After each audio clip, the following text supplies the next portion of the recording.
Terima kasih atas kesempatannya. Perkenalkan, nama saya Farah Hikmah Nur Safana dengan NIM 2019-310413.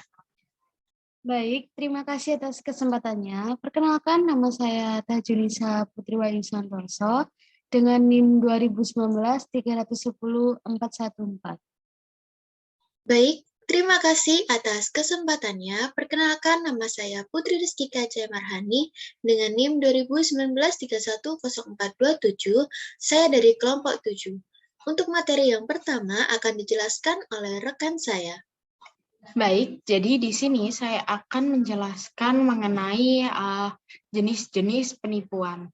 Jadi penipuan ini menggambarkan setiap kecurangan yang disengaja dan dimaksudkan untuk merampas hak milik atau hak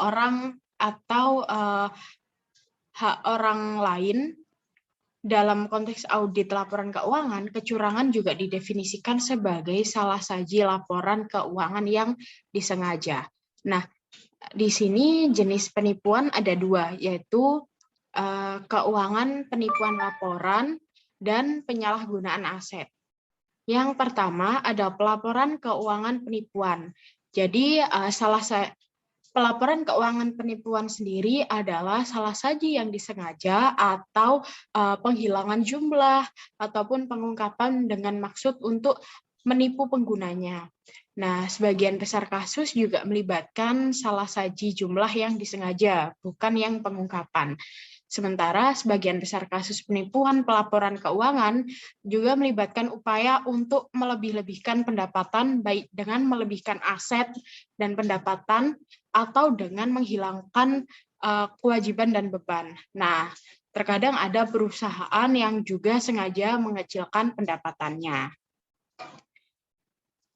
Nah, perusahaan mungkin juga sengaja mengecilkan pendapatan saat pendapatan perusahaan itu sedang tinggi untuk membuat cadangan pendapatan yang nantinya dapat digunakan untuk meningkatkan pendapatan di periode mendatang.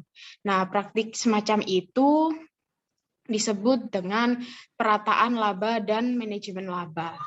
Lalu untuk jenis yang kedua yaitu penyalahgunaan aset.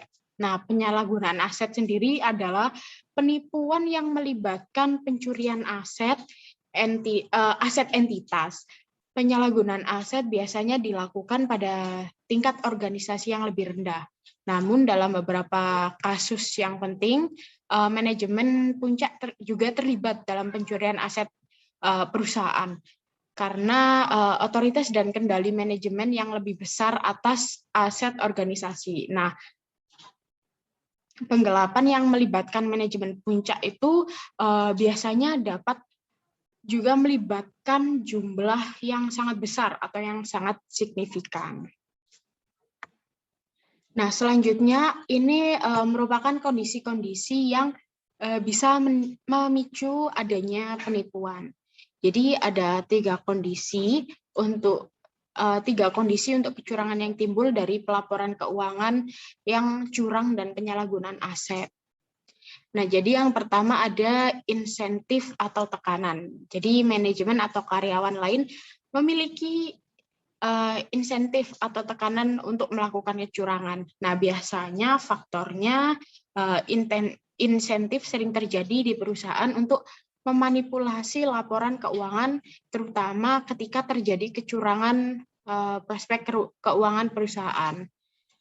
Nah, misalnya nih ada penurunan pendapatan yang dapat mengancam kemampuan perusahaan untuk memperoleh biaya. Lalu perusahaan juga dapat memanipulasi pendapatan untuk memenuhi perkiraan analis atau tolak ukur seperti pendapatan tahun sebelumnya untuk memenuhi pembatasan perjanjian utang, untuk mencapai target bonus yang berdasarkan pendapatan, atau untuk menaikkan harga saham. Lalu yang kedua ada peluang, jadi keadaan yang memberikan peluang bagi manajemen dan karyawan untuk melakukan kecurangan. Nah, biasanya faktornya, meskipun laporan keuangan semua perusahaan itu berpotensi untuk dimanipulasi, nah resiko lebih besar bagi perusahaan di industri yang melibatkan resiko peluang ini lebih besar bagi perusahaan di industri yang melibatkan penilaian dan estimasi yang sangat signifikan. Lalu yang ketiga ada kondisi sikap atau rasionalisasi. Jadi adanya sikap, karakter, atau seperangkat nilai etika yang memungkinkan manajemen atau karyawan untuk melakukan tindakan yang tidak jujur. Atau mereka berada dalam lingkungan yang memberikan tekanan yang cukup besar untuk menyebabkan mereka merasionalisasi atau mewajarkan untuk melakukan tindakan yang tidak jujur ini. Nah, biasanya sikap manajemen puncak terhadap pelaporan keuangan merupakan faktor resiko yang paling penting dalam menilai kemungkinan penipuan laporan keuangan. Jadi misalnya jika petingginya, CEO atau manajer puncak lainnya menunjukkan pengabaian terhadap proses pelaporan keuangan seperti secara konsisten mengeluarkan perkiraan yang terlalu optimis atau mereka terlalu khawatir tentang memenuhi perkiraan pendapatan analis, lalu pelaporan keuangan yang curang lebih mungkin terjadi. Karakter atau rangkaian nilai etika manajemen juga memudahkan mereka untuk merasionalisasi atau mengumumkan, mewajarkan tindakan penipuan.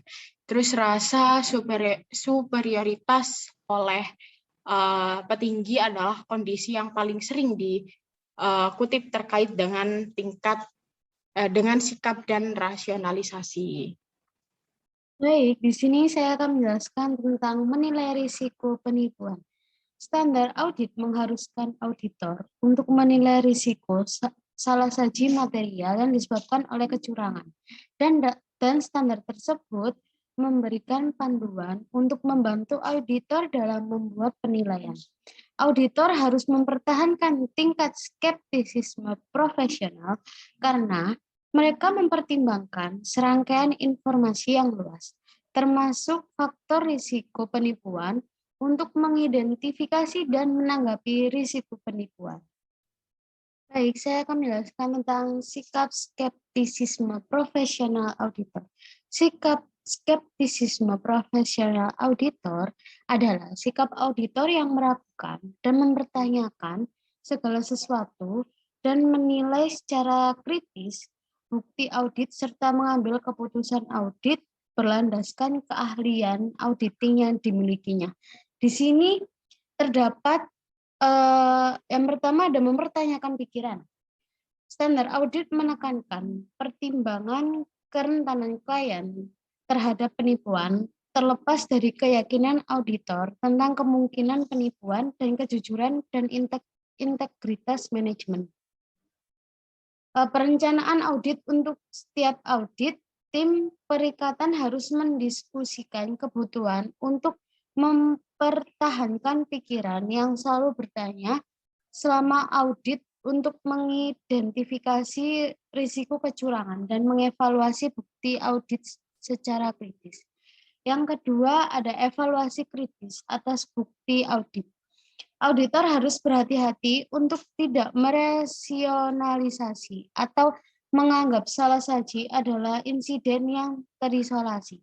Auditor harus mengevaluasi alasan salah saji tersebut, menentukan apakah itu disengaja atau penipuan, dan mempertimbangkan apakah salah saji lain tersebut kemungkinan besar telah terjadi. Lalu selanjutnya di sini ada sumber informasi untuk menilai risiko penipuan. Yang pertama ada komunikasi antar tim audit.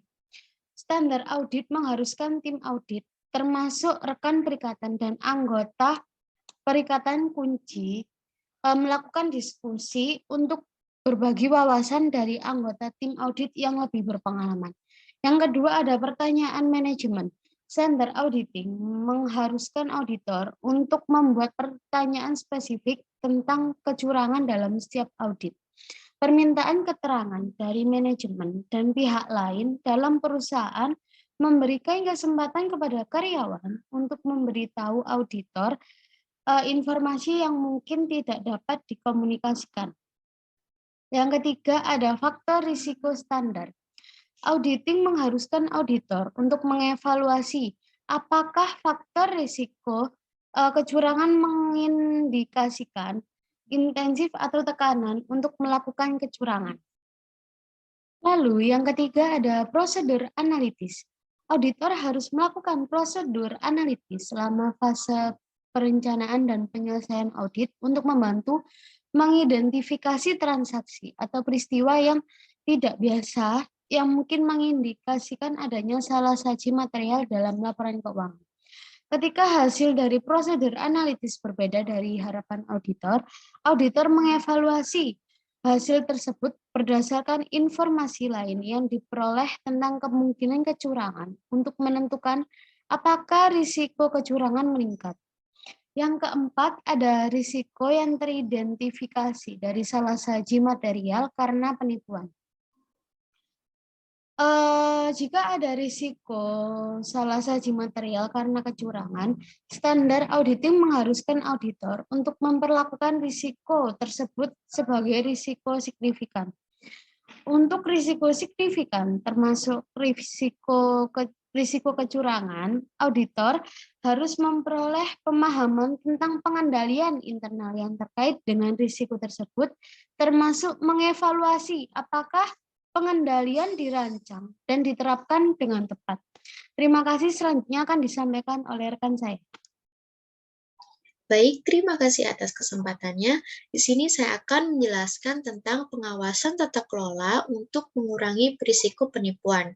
Nah, di sini manajemen bertanggung jawab untuk menerapkan tata kelola perusahaan dan prosedur pengendalian untuk meminimalkan risiko penipuan. Nah, hal tersebut dapat dikurangi melalui kombinasi tindakan mendeteksi dan pencegahan. Hal ini terjadi karena kolusi dan dokumentasi palsu yang membuat deteksi penipuan menjadi tantangan. Nah, seringkali juga lebih efektif dan ekonomis bagi perusahaan untuk fokus pada pencegahan penipuan. Nah, adapun juga selanjutnya yaitu panduan yang dikembangkan oleh EICPA, yaitu mengidentifikasi 3 elemen untuk mencegah dan mendeteksi penipuan.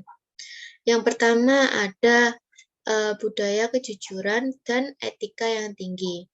Nah, dengan menerapkan program dan kontrol anti penipuan yang didasarkan pada nilai-nilai inti yang dianut oleh perusahaan. Nilai-nilai tersebut menciptakan lingkungan yang memperkuat perilaku dan harapan yang dapat diterima dan dapat digunakan karyawan untuk memandu tindakan mereka. Nah, ada 6 unsur menciptakan budaya kejujuran dan etika yang tinggi, antara lain yang pertama, mengatur nada bicara yang tinggi. Kemudian yang kedua ada menciptakan lingkungan tempat kerja yang positif.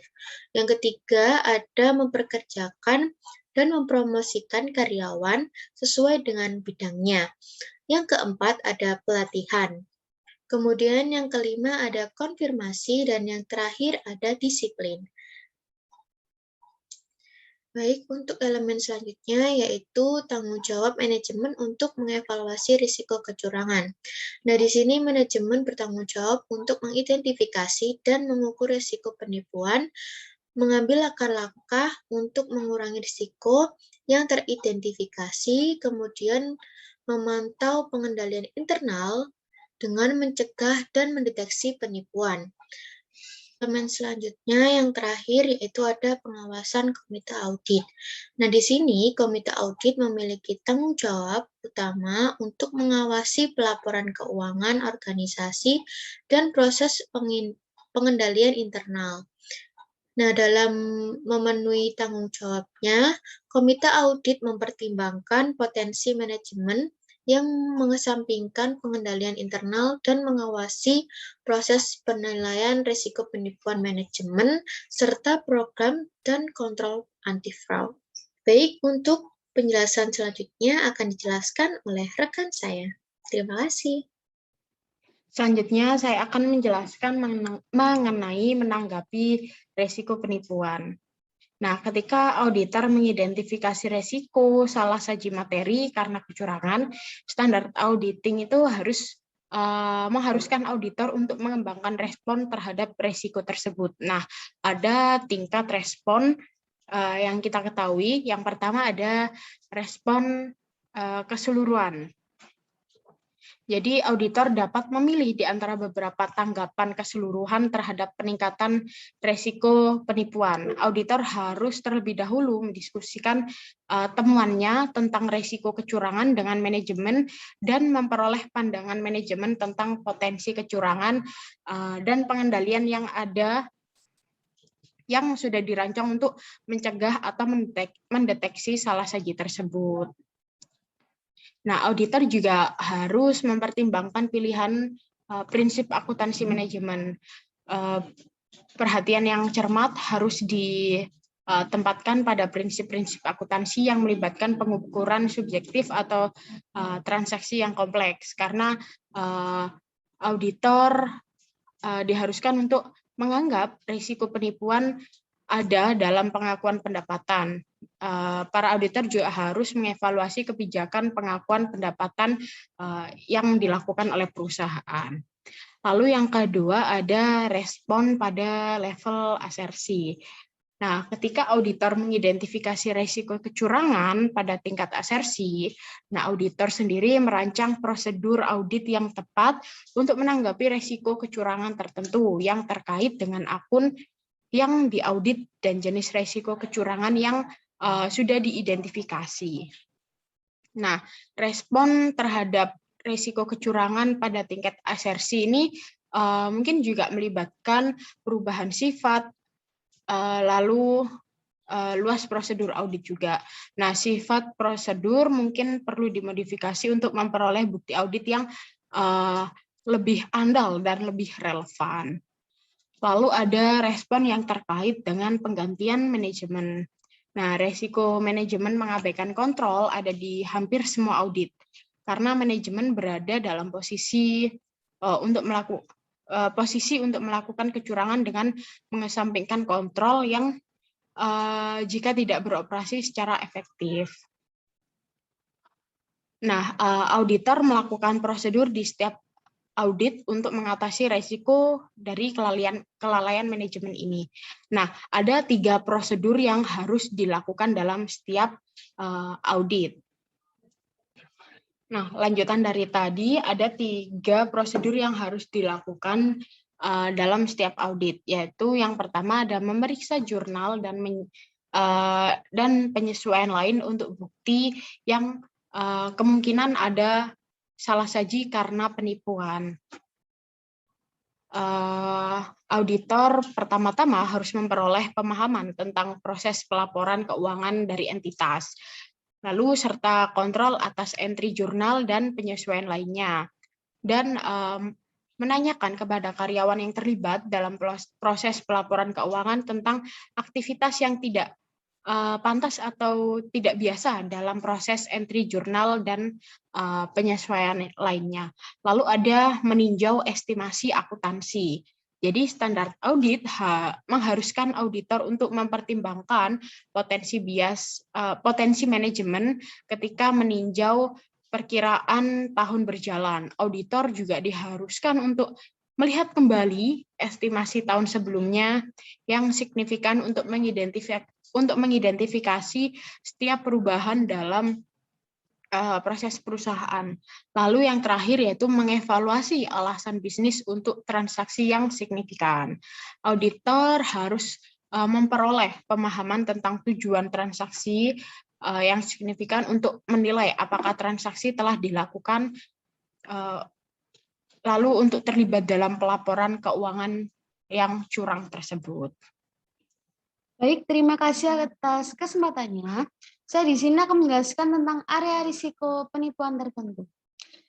Nah, tergantung pada industri klien, akun tertentu sangat rentan terhadap manipulasi atau pencurian. Akun beresiko tinggi khusus dibahas selanjutnya, termasuk tanda-tanda peringatan penipuan. Tetapi bahkan ketika auditor dipersenjatai dengan pengetahuan tentang gejala penipuan umum, penipuan tetap sangat sulit untuk dideteksi. Namun, kesadaran akan kondisi kecurangan yang umum dan teknik pendeteksian kecurangan lainnya meningkatkan kemungkinan auditor untuk mengidentifikasi salah saji yang disebabkan oleh kecurangan. Nah, di sini terdapat risiko penipuan pendapatan dan akun piutang. Yang pertama ada risiko pelaporan keuangan penipuan untuk pendapatan akibat frekuensi.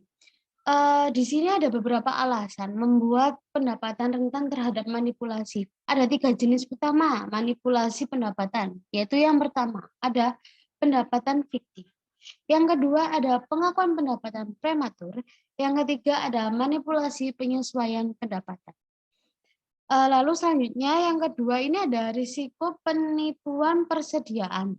Persediaan seringkali merupakan akun terbesar di banyak neraca perusahaan dan auditor sering merasa sulit untuk memverifikasi keberadaan dan penilaian persediaan.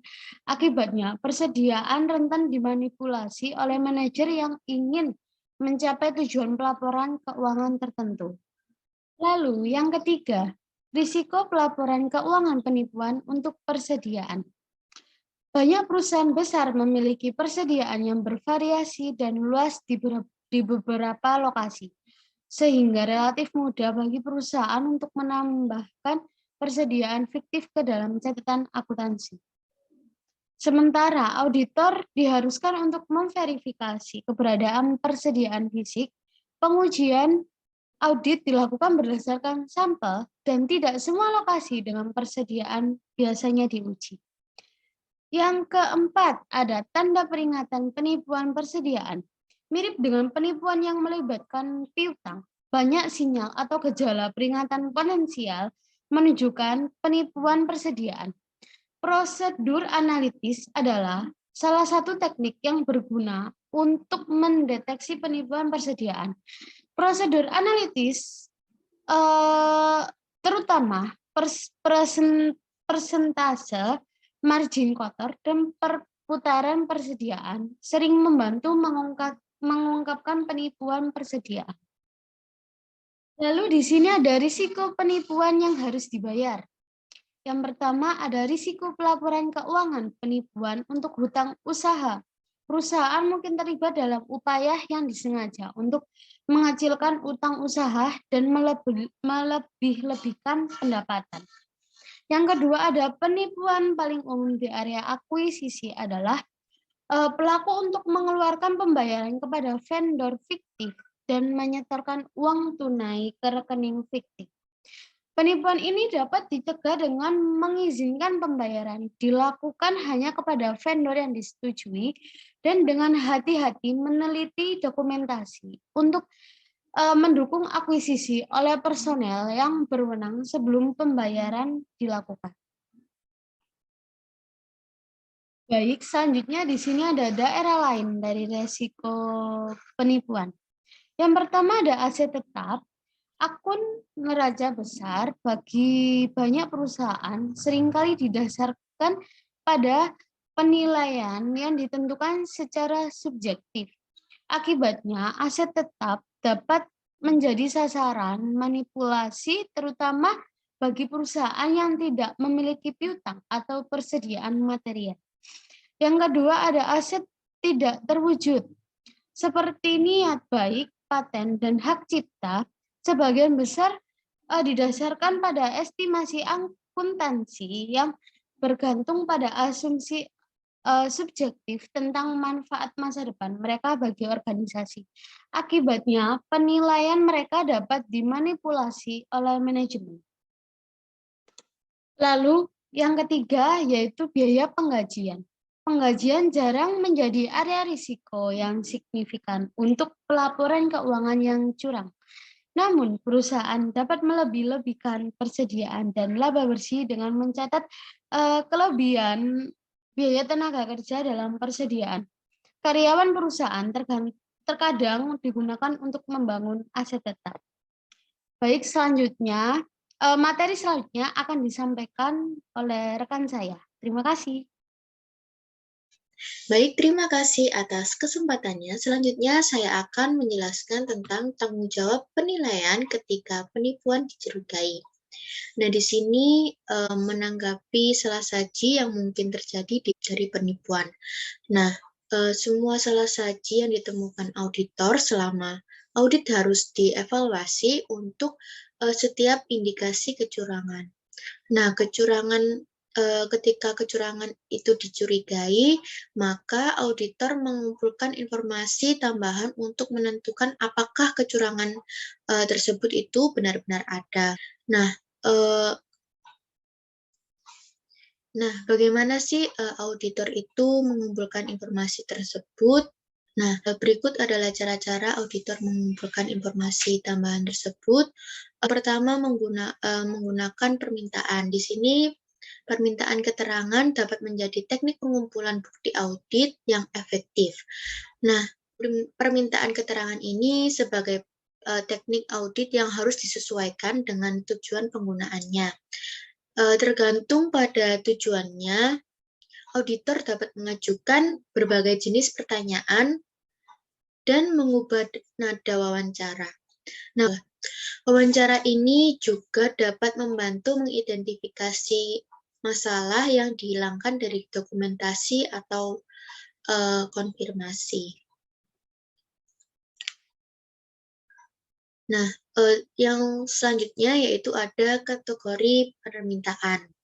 Di sini ada beberapa kategori yang dilakukan oleh seorang auditor, yaitu ada 3 macam pertanyaan. Yang pertama ada pertanyaan informasi, kemudian pertanyaan penilaian, kemudian ada pertanyaan interrogatif. Untuk yang pertama, saya akan menjelaskan pertanyaan informatif terlebih dahulu, informasi terlebih dahulu. Pertanyaan informasi di sini adalah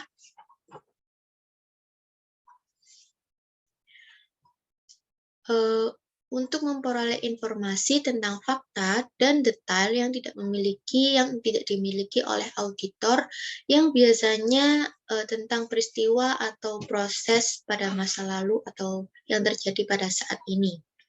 Yang kedua yaitu pertanyaan penilaian, yaitu untuk menguatkan atau bertentangan dengan informasi yang sebelumnya.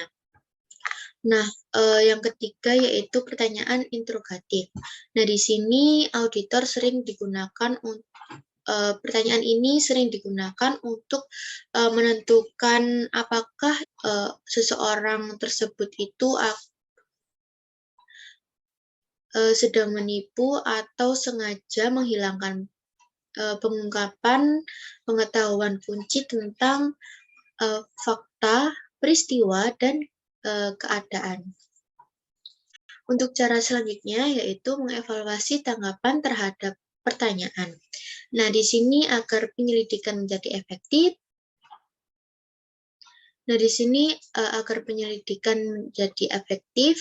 auditor harus terampil mendengarkan dan mengevaluasi tanggapan atas pertanyaan. Nah, biasanya tanggapan awal orang yang diwawancarai itu akan menghilangkan informasi yang berguna.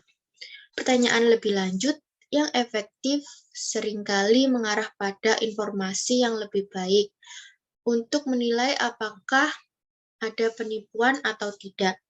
Nah, untuk teknik mendengarkan yang baik dan pengamatan isyarat perilaku memperkuat teknik penyelidikan auditor dan membantu auditor menerapkan skeptisisme profesional.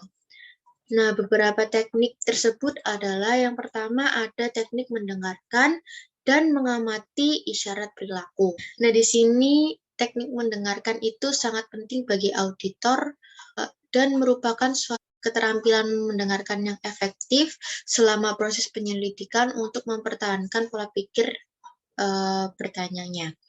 Kemudian yang kedua yaitu mengamati isyarat perilaku. Nah, di sini seorang auditor yang ahli dalam menggunakan inquiry mengevaluasi isyarat verbal dan nonverbal ketika mendengarkan orang yang sedang diwawancarai. Nah, isyarat verbal ini menunjukkan kegupan, kemudian responden, kemudian kurangnya pengetahuan atau bahkan tipu daya. Nah, sedangkan penggunaan inquiry memungkinkan auditor untuk mengamati perilaku nonverbal, seperti itu. Nah, di sini juga ada tanggung jawab lain ketika penipuan dicurigai. Ketika auditor mencurigai bahwa kecurangan tersebut itu mungkin ada, standar audit mengharuskan auditor untuk memperoleh bukti tambahan untuk menemukan apakah kecurangan material itu ada atau telah terjadi. Nah, beberapa yang harus dilakukan yaitu adalah yang pertama analisis perangkat lunak audit, yang kedua yaitu pengujian substantif yang diperluas, dan yang terakhir adalah implikasi audit lainnya. Nah, untuk analisis perangkat lunak audit sendiri, di sini auditor sering menggunakan perangkat lunak audit seperti ACL atau IDEA untuk menentukan apakah penipuan tersebut itu ada atau tidak. Nah, auditor sendiri juga menggunakan perangkat audit yang lainnya, termasuk alat spreadsheet seperti Excel, kemudian untuk mengurutkan transaksi atau di sini spreadsheet ini digunakan untuk mengurutkan transaksi atau saldo ke dalam subkategori untuk pengujian audit lebih lanjut. Baik, selanjutnya ada pengujian substantif yang diperluas. Nah, di sini auditor juga dapat memperluas prosedur substantif lainnya untuk mengatasi risiko kecurangan yang meningkat. Nah, seringkali risiko penipuan yang meningkat ini untuk akun yang didasarkan pada estimasi subjektif manajemen.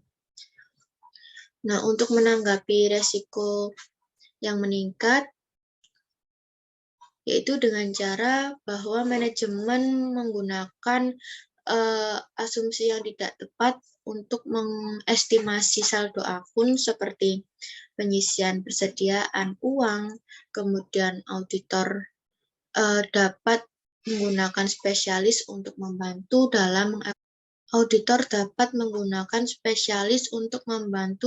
dalam mengevaluasi keakuratan. Baik, selanjutnya ada implikasi audit lainnya. Nah, standar audit mengharuskan auditor untuk mempertimbangkan implikasinya terhadap aspek audit lainnya. Nah, penemuan adanya kecurangan juga berimplikasi pada laporan auditor perusahaan publik tentang pengendalian internal atas pelaporan keuangan. Baik, sekian dari kelompok kami, kurang lebihnya mohon maaf. Wassalamualaikum warahmatullahi wabarakatuh.